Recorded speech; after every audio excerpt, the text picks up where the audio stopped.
अरे NEET jail जाता है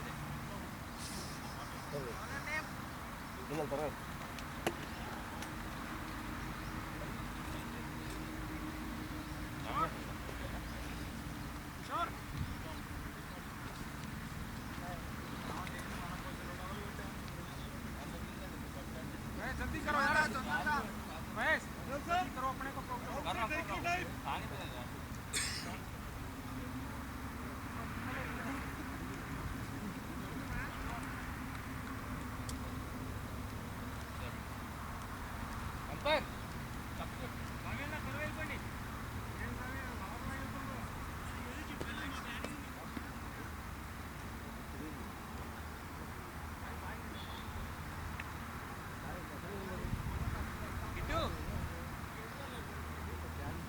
दादा कितने दा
సంజీవ్కి 2 రన్స్ యాడ్ చేసిన తర్వాత 2 కొట్టినప్పుడు కానీ 2 కొట్టినప్పుడు 4 యాడ్ చేసి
भाई कम ऑन कृष्णा भाई कम ऑन कृष्णा भाई सप्ला किधर है कृष्णा भाई कम ऑन कोई नहीं कृष्णा भाई कम ऑन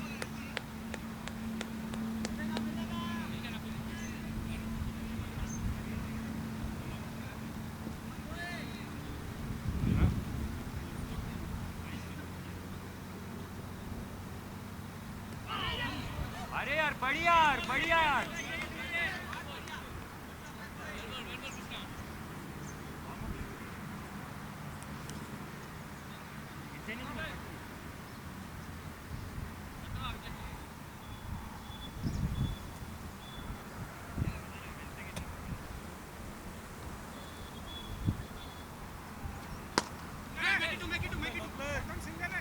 Peka.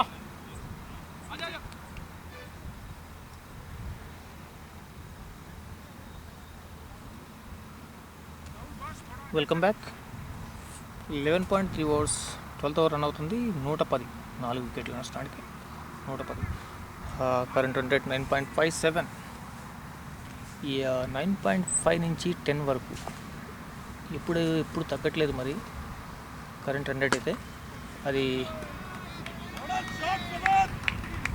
బ్యాలెన్స్ చేస్తూనే ఉన్నారు. ఓవర్ 10 రన్స్ అనేది ఓవర్ 10 రన్లు అయితే కొడుతూనే ఉన్నారు. వికెట్స్ పోయినా కూడా ఆల్మోస్ట్ 7 డౌన్ వరకు బ్యాట్స్మెన్స్ ఉన్నట్టున్నారు. ఎక్కువ ఆల్రౌండర్స్. అదే ఫాల్కన్స్ ప్లస్ పాయింట్ అనుకుంటా. ప్రతి ఒక్క బ్యాట్స్మెన్ భారీగా హిట్ చేయడానికి అనువైన బ్యాట్స్మెన్స్ ఉన్నట్టున్నారు. అందుకే స్కోర్ కూడా ఎక్కడ ఆగట్లేదు.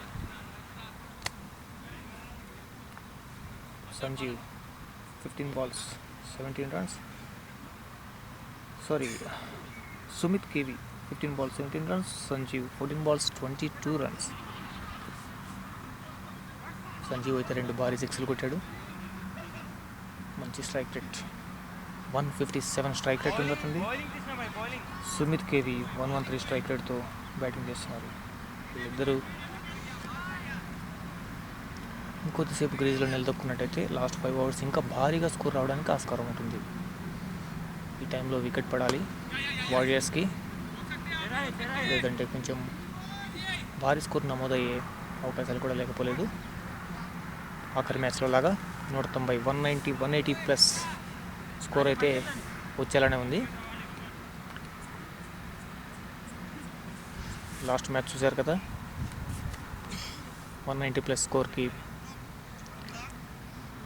హర్యానా వారియర్స్ చాలా తొందరగా ఆల్అవుట్ అయ్యారు. ఎక్కువ ఓవర్లు 20 ఓవర్ల దగ్గర ఆడారు, కానీ స్కోర్ తక్కువ చేశారు. అంటే టార్గెట్ చేజింగ్లో 190 ప్లస్ చేస్తే టార్గెట్ చేజింగ్ అనేది ఇక్కడ ఈ పర్టికులర్ పిచ్లో మాత్రం కొంచెం ఇంత కష్టంగానే ఉంటుంది టార్గెట్ చేజింగ్. చూద్దాం ఏమవుతుందో. వారియర్స్లో కూడా 2-3 మంచి హిట్టర్లు ఉన్నారు. వాళ్ళని అవుట్ చేయకపోతే ఈజీగా చేజింగ్ కూడా చేయగలరు. ఆ సత్తా ఉంది వారియర్స్లో కూడా.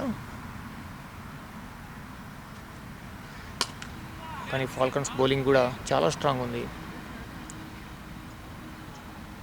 ఫాల్కన్స్ నాకు తెలిసినంతవరకు బ్యాటింగ్ ఎంత స్ట్రాంగ్గా ఉందో బౌలింగ్ డిపార్ట్మెంట్ కూడా అంతే స్ట్రాంగ్ ఉంది. సో వీళ్ళు 150 160 అయినా కూడా కాపాడుకోగల బౌలింగ్ స్ట్రెంగ్త్ ఉంది ఫాల్కన్స్ దగ్గర. అలాంటిది 180 ప్లస్ 190 అయితే వారియర్స్ బ్యాట్స్మెన్ మాత్రం బాగా కష్టపడాల్సి ఉంటుంది స్కోర్ చేయడానికి, మ్యాచ్ గెలవడానికి కూడా. 170 రెస్ట్రిక్ట్ చేయగలిగితే మాత్రం చాలా బెటర్ అనే చెప్పాలి. ఇప్పుడున్న సిచ్యువేషన్లో 170 కనుక రెస్ట్రిక్ట్ చేయగలిగితే ఫాల్కన్స్ని హోప్స్ ఎక్కువ ఉంటాయి వారియర్స్కి మ్యాచ్ గెలవడానికి. గౌతమ్ తన సెకండ్ స్పెల్ని కంటిన్యూ చేస్తున్నాడు. వైడ్ రూపంలో మొదట సింగిల్ ఇచ్చాడు, తర్వాత వైడ్ రూపంలో, తర్వాత డాట్, ఇప్పుడు మళ్ళీ ఇంకొక వైడ్. బౌలింగ్ బాగానే బాల్ స్వింగ్ అవుతుంది. ఇంకా అతనికి బాల్ స్వింగ్ అవుతుంది, కానీ ఎక్స్ట్రాస్ రూపంలో అదనంగా పరుగులు ఇవ్వాల్సి వస్తుంది. సో సో ఎక్స్ట్రాస్ కంట్రోల్ చేయాలి. ఎక్కువ స్వింగ్ అవ్వడం వల్ల అనుకుంటా వైడ్ వెళ్తుంది. Bowled, excellent. ఈ 13th ఓవర్లో కూడా తనకి బాల్ స్వింగ్ అవుతుందంటే అర్థం చేసుకోవాలి అతను ఎలాంటి wicket taking బౌలరో.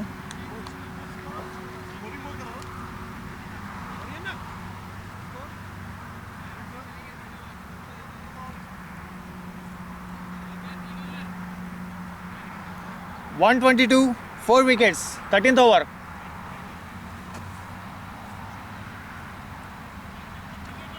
.89 current run rate. Projected score వచ్చేసి 198 చూపిస్తుంది యాప్లో అయితే. సో అంత స్కోర్ వెళ్తుందని అయితే ఎక్స్పెక్ట్ చేయలేము, కానీ 180+ వెళ్తుందని చెప్పేసి నా expect.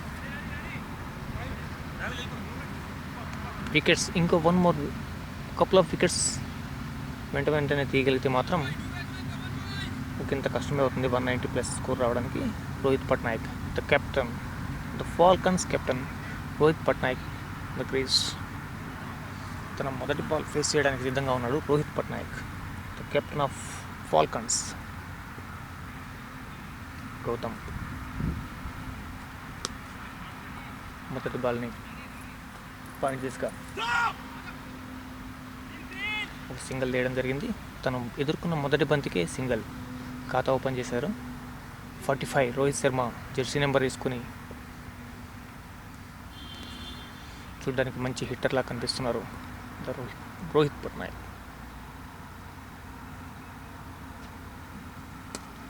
Wow, excellent shot. Easy pickings, 4 runs. Square leg దిశగా 4 పోయిందా లేదా మరి ఎంపైర్ ఇంకా సిగ్నల్ ఇవ్వలేదు. 4 ఓన్లీ 2 runs, 4 వెళ్ళలేదు. చాలా లాంగ్ ఉంది బౌండరీ లైన్. Fine leg. ఈ ఎండ్ కొంచెం స్కోర్ చేయడం కూడా బౌండరీ సాధించడం ఇంత కష్టమే. Lengthy boundary lines.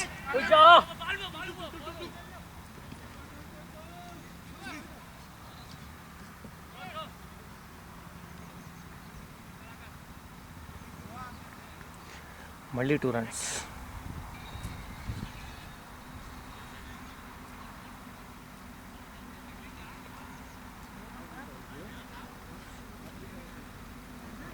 Almost 10 runs వచ్చేసాయి ఓవర్లో. రన్స్ అయితే ఎక్కడ ఆగట్లేదు, రన్స్ ఫ్లో అయితే ఆగట్లేదు. వికెట్స్ పడుతున్నాయి, రన్స్ ఫ్లో అయితే ఆగట్లేదు. 10 అయితే పర్ ఓవర్ సాధిస్తూనే ఉన్నారు. ఓవర్కి 10 runs చొప్పున. రన్ రేట్ని ఎక్కడ డౌన్ చేయనివ్వట్లేదు. అరౌండ్ 9.5 నుంచి 10 లోపు రన్ రేట్ అయితే మెయింటైన్ చేస్తూనే ఉన్నారు. Current run rate 9.77. Projected score 195 చూపిస్తుంది యాప్లో. కానీ వికెట్స్ని కూడా కన్సిడర్ చేయాలి మనం. 5 wickets ఆల్రెడీ డౌన్. ఇంకొక వికెట్ తీయగలిగితే వీళ్ళు రెస్ట్రిక్ట్ చేయొచ్చు. 180, 175, 180 వరకు రెస్ట్రిక్ట్ చేయొచ్చు.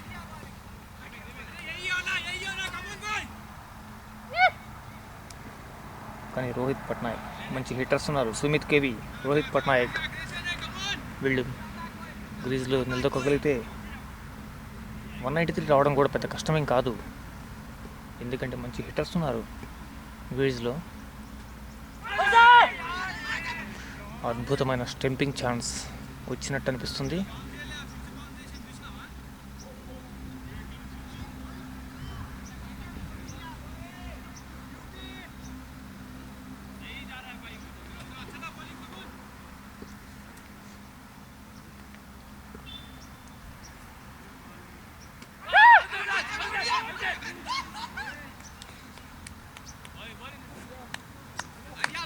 అద్భుతమైన bowling. What a స్టెంపింగ్.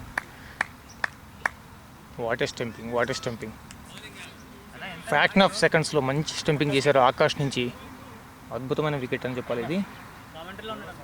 127, 5 wickets, 13.2, 6 wickets. The captain ఈరోజు గౌతమ్ ఈరోజు కెప్టెన్సీ చేస్తున్నారు ఈ మ్యాచ్లో. రన్ రేట్ అయితే ఎక్కడ తగ్గట్లేదు. 9.41 కరెంట్ రన్ రేట్గా ఉంది. ప్రొజెక్టెడ్ స్కోర్ 188 చూపిస్తుంది. 196 నుంచి 188కి డౌన్ అయింది ఇప్పుడు ప్రొజెక్టెడ్ స్కోర్. చూద్దాం 180+ అయితే స్కోర్ అవుతుందని అంచనా. నా ఎక్స్పెక్టేషన్ 175 to 180. 1 more వికెట్ ఇమీడియట్గా తీయగలిగితే అది ఇంకా డౌన్ అయ్యే ఛాన్సెస్ కూడా లేకపోలేదు. కానీ 1 బ్యాట్స్మెన్ గ్రీజ్లో నిలదొక్కగలిగితే 180+ కూడా పెద్ద కష్టమేం కాదు ద ఫాల్కన్స్కి. సో స్కోర్ వస్తుంది, at the same time wickets కూడా పడుతున్నాయి. కాబట్టి వికెట్స్ పడుతున్నా కూడా స్కోర్ అయితే తగ్గనివ్వట్లేదు. ఇప్పుడు హర్షవర్ధన్ గ్రీజ్లోకి వచ్చారు. 11 మ్యాచెస్ 58 రన్స్, 9.67 యావరేజ్గా ఉంది. సో హైయెస్ట్ స్కోర్ 14 అవుతుంది హర్షవర్ధన్. మేబీ బౌలర్ అనుకుంటా, స్పెషలిస్ట్ బౌలర్ అనుకుంటా. 11 మ్యాచెస్ ఆడారు కానీ 14 హైయెస్ట్ స్కోర్గా చూపిస్తుంది. 58 రన్స్ టోటల్, 9.67 యావరేజ్. బట్ ఏమో చెప్పలేం కదా, ఎంత తక్కువ యావరేజ్ ఉన్నా కూడా ఈ మ్యాచ్లో 20-30 రన్స్ చేసే ఛాన్సెస్ కూడా లేకపోలేదు. మంచి హిటర్ అయితే.